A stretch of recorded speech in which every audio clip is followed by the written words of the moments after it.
Et si toute votre vie avait été influencée par un simple regard, pas un regard amoureux, ni un regard bienveillant, mais ce premier regard silencieux, celui qui vous a montré que vous étiez vu, avant même de savoir qui vous étiez, il y a un paradoxe cruel dans la beauté. Elle promet l'attention, mais exige la performance. Elle ouvre des portes, mais parfois ferme la voie vers soi-même. Et pour une fille qu'on appelle belle très tôt, cette beauté peut devenir une cage dorée, un rôle, un poids invisible. Ce que vous allez entendre n'est pas une critique de la beauté. C'est une plongée dans ce que signifie être regardé, désiré, défini, avant même de se découvrir. C'est l'histoire d'une fille. C'est peut-être la vôtre. Elle ne comprend pas encore ce qui se passe, mais elle sent un changement subtil, une tension dans l'air. Un jour, ou plutôt un moment flou entre deux âges, la petite fille remarque que des regards se posent sur elle, des yeux qui s'attardent, des adultes qui commentent à voix basse, une tante qui sourit en coin. Cette petite, elle va briser des cœurs. Elle ne sait pas encore ce que ça veut dire, mais elle perçoit que c'est important. Elle sent qu'elle plaît, qu'on l'admire, qu'on attend quelque chose d'elle, sans jamais lui dire quoi. Alors, sans même le décider, elle commence à s'observer elle-même. Elle se regarde dans le miroir comme on monte sur scène. Elle ajuste son sourire, se tient droite, apprend à capter l'attention, pas avec des mots, mais avec une présence. Elle devient jolie, mais dans cette première conscience de soi, quelque chose se perd déjà. L'innocence de simplement être, c'est subtil, presque imperceptible. Mais chaque sourire offert, chaque compliment chuchoté, chaque correction douce, construit un script. Elle ne le sait pas, mais elle est en train d'apprendre un rôle. Pas à l'école, pas dans les livres, dans les regards, dans les gestes, dans les attentes non dites. Elle comprend que plaire, c'est être aimé, que faire plaisir, c'est éviter les conflits, que rester jolie, polie, douce, c'est apaiser les adultes, gagner leur approbation, être la bonne fille. Alors, elle affine ses gestes. Elle écoute avant de parler. Elle apprend à lire les émotions des autres, à devancer les besoins, à s'excuser. Même quand elle n'a rien fait, elle devient experte en adaptation. Et au fil du temps, elle oublie ce qu'elle aime vraiment. Elle oublie ce qui la fait vibrer, rire aux éclats, s'énerver même. Parce que ses émotions trop fortes dérangent. Parce que ses opinions trop tranchées n'ont pas leur place. Alors elle s'efface. Jolie, sage et applaudie. Mais un peu moins vivante à chaque acte. Un jour, elle entend encore ce mot. Belle. Mais cette fois, il sonne faux. Comme une étiquette qu'on lui colle, peu importe comment elle se sent. Triste, fatiguée, en colère, peu importe. Elle est belle. Et ce qui était un compliment devient un carcan. Être belle n'est plus une qualité. C'est devenu une exigence, une condition, un rôle à tenir. Elle commence à avoir peur de décevoir, peur de vieillir, peur de ne plus plaire. Elle se maquille, non pas pour se sentir mieux, mais pour ne pas se sentir moins. Elle sourit même quand elle est brisée à l'intérieur. Elle fait semblant de ne pas entendre les remarques qui réduisent tout son être à son apparence. Et pire, elle commence à croire que c'est tout ce qu'elle a, sa beauté. Alors elle devient une actrice. Elle joue la version d'elle-même que les autres aiment. Mais dans les coulisses, elle s'épuise. Ce n'est plus un choix. C'est une attente. Il faut être belle. Toujours.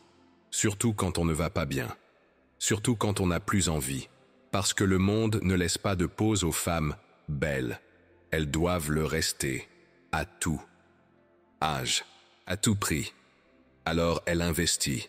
Temps, argent, énergie. Dans des crèmes, des régimes, des rendez-vous chez le coiffeur, chez l'esthéticienne, chez le chirurgien parfois. Mais tout cela ne suffit jamais. Les standards changent. Les filtres s'imposent. Et ce qu'elle croyait être un soin devient une guerre contre elle-même. Elle se regarde dans le miroir non plus pour se connaître, mais pour traquer le défaut, la ride, le relâchement. Et si elle ose s'aimer telle qu'elle est, elle entend cette voix intérieure, nourrie par la société. Tu te laisses aller, tu pourrais faire un effort. Tu vaux mieux que ça, la beauté n'est plus un plaisir. C'est une dette à rembourser, une pression constante, silencieuse, mais terriblement lourde.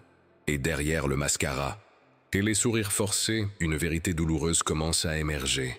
Elle ne se voit plus, elle se regarde, tous les jours, dans le miroir, dans les photos, dans les vitrines. Mais ce qu'elle voit, ce n'est plus elle. Elle voit une image à maintenir, une silhouette à surveiller, un visage à lisser. Elle s'habille pour paraître, elle se maquille pour masquer, elle sourit pour éviter les questions. Mais à l'intérieur, le vide grandit, parce qu'à force d'être regardée, elle a oublié de se regarder. Non pas l'apparence, mais l'essence. Qui est-elle quand personne ne l'observe? Quand il n'y a rien à prouver, rien à plaire, rien à vendre, elle doute de ses goûts, de ses choix. Elle cherche dans les autres un reflet d'elle-même. Et parfois, elle se surprend à imiter, à copier des femmes qu'elle admire, pas par inspiration, mais par désespoir, comme si elle avait perdu la carte de son propre territoire intérieur. Et un jour, dans un moment de silence, elle se pose cette question douloureuse. Si je n'étais plus belle, serais-je encore aimée? C'est là que le cœur se serre, parce qu'elle ne sait plus. Ce n'est pas dit avec des mots. Ce sont des gestes, des silences, des regards échappés. Des choses qu'on ne questionne pas, mais qu'on absorbe. Elle se souvient de sa mère, toujours coiffée, jamais en désordre, forte, mais fatiguée, présente, mais absente à elle-même. Et à travers les années, elle comprend. Sa mère aussi jouait un rôle. Elle aussi avait appris à plaire, à taire ses désirs, à mettre sa beauté au service des autres, comme une carte de visite, un devoir de femme bien élevé. Et sans le vouloir, elle lui a transmis cela. Ce message invisible.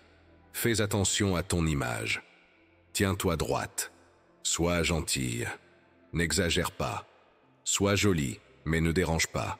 Une ligne discrète, fine comme un fil de soie, mais assez solide pour traverser les générations. Et aujourd'hui, elle voit la même chose dans les yeux de sa fille. Cette façon de se regarder trop tôt dans le miroir. Cette peur de ne pas être assez. Et alors, elle comprend. Si elle veut rompre ce cycle, il ne suffit pas de dire à sa fille qu'elle est belle telle qu'elle est. Il faut qu'elle le croie pour elle-même. Il faut qu'elle ose être entière, même imparfaite, même différente.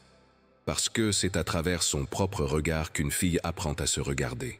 Il y a une fatigue qui ne se voit pas, une lassitude douce mais profonde. Ce n'est pas juste physique, c'est existentiel. Un jour, elle se lève et ne trouve plus la force. Pas la force de se maquiller, pas la force de répondre aux messages, pas la force de faire semblant. C'est comme si tout le décor s'était effondré, comme si le rôle qu'elle jouait depuis l'enfance était devenu trop lourd à porter. Elle regarde sa garde-robe pleine de vêtements choisis pour plaire. Elle efface des photos où elle ne se reconnaît plus. Elle entend encore les attentes, les regards, les phrases toutes faites, mais quelque chose en elle ne réagit plus. Elle n'a pas encore trouvé sa vérité, mais elle ne supporte plus le mensonge. Et dans ce vide étrange, ce moment de bascule, un silence naît. Un espace intérieur, fragile, inconfortable, mais sincère. C'est le moment de bascule. Là où la peur de déplaire commence à être moins forte que le besoin de respirer. C'est douloureux. Mais c'est aussi le début. Elle ne veut plus plaire à tout le monde. Elle ne veut plus séduire par réflexe ni sourire par devoir. Elle veut exister. Sans explication, sans filtre, sans performance. Elle se regarde dans le miroir. Cette fois, non pas pour se corriger, mais pour se retrouver. Elle ose le visage nu. Les cheveux libres, le regard direct, même tremblant. Elle apprend à dire non, à décevoir, à être incomprise. Et étonnamment, elle ne se sent pas moins aimée. Elle se sent plus vraie. Elle redécouvre ses goûts, ses rêves, ses colères aussi, celles qu'elle avait enterrées pour être agréable. Elle se choisit, non par ego, mais par dignité. Et peu à peu, une autre forme de beauté émerge. Pas celle qui attire tous les regards, mais celle qui ne demande plus la permission pour être. Et c'est là qu'elle comprend le plus grand des paradoxes, c'est en cessant d'essayer d'être belle qu'elle devient enfin lumineuse. Ce que l'on appelle belle a souvent été un masque. Un rôle appris trop tôt, une promesse vide. Une dette qu'aucune femme ne devrait avoir à payer avec sa liberté. Mais aujourd'hui, vous pouvez déposer ce masque. Pas en rejetant votre beauté, mais en vous réconciliant avec ce qu'elle n'a jamais pu définir. Vous n'êtes pas une image, vous êtes une histoire, une voix, un feu qui a peut-être été couvert, mais jamais éteint. Ce que vous avez ressenti dans ce parcours n'est pas de la faiblesse, c'est votre force qui veut enfin parler. Et si vous cherchez par où commencer, voici quelques pistes.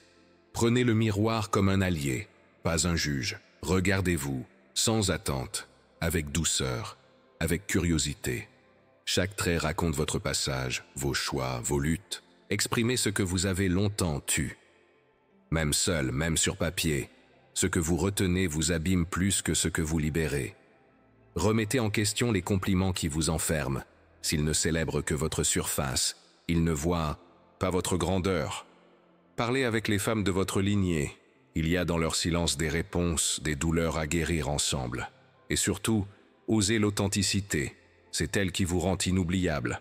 Pas votre conformité, mais votre vérité. Peut-être que ce paradoxe, celui d'avoir été la fille jolie, n'était pas une malédiction, mais un chemin vers une autre forme de beauté. Celle que personne ne peut vous donner, ni vous enlever. Celle qui naît quand vous vous appartenez enfin.